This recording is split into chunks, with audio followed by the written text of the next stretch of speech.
আইজ আমরার কতটি পাবদা মাছ আনছে আর কতটি কাতল মাছ আনছে। তো কাতল মাছটি ভাজ্যা লইছি ভালো কইরা, এদিকে আলু ফুলকপি আর বেগুন আর টমেটো একটু ভাজ্যা উঠায় রাখছি। আর তেলের মধ্যে দিয়ালছি একটু জিরা ফোড়ন আর জিরা লঙ্কা আদা বাইটটা লইছি ফাটার মধ্যে ঘষে ঘষে বাইটটা লইছি ভালো কইরা। দিয়ালছি হলুদ লবণ, মানে হলদি আর লবণ দিয়া ভালো করে মশলাটা কষা লইয়াম। কষানি হয়ে গেলেই এদিকে কেটলির মধ্যে গরম জলও বসায়া দিছি। এইদিকে ভালা করে কষায় লইছি, কষায়া ঝোল দিয়ালছি সবার আগে আলুরি ভালো করে সিদ্ধ হয়ে আইলে তারপরে দিয়াম ফুলকপি বেগুন আর যে টমেটো ভাজ্যা রাখছি এটি।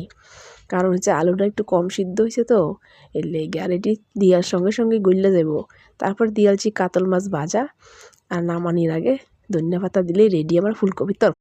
আইজ আমরার কতটি পাবদা মাছ আনছে আর কতটি কাতল মাছ আনছে।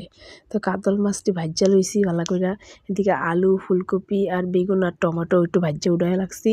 আর তেলের মধ্যে দিয়ালছি একটু জিরা ফোড়ন আর জিরা লঙ্কা আদা বাইটটা লইছি ফাটার মধ্যে ঘষে ঘষে বাইটটা লইছি ভালো কইরা। দিয়ালছি হলুদ লবণ, মানে হলদি আর লবণ দিয়া ভালো করে মশলাটা কষা লইয়াম। কষানি হয়ে গেলেই এদিকে কেটলির মধ্যে গরম জলও বসায়া দিছি। এইদিকে ভালা করে কষায় লইছি, কষায়া ঝোল দিয়ালছি সবার আগে আলুরি ভালো করে সিদ্ধ হয়ে আইলে তারপরে দিয়াম ফুলকপি বেগুন আর যে টমেটো ভাজ্যা রাখছি এটি।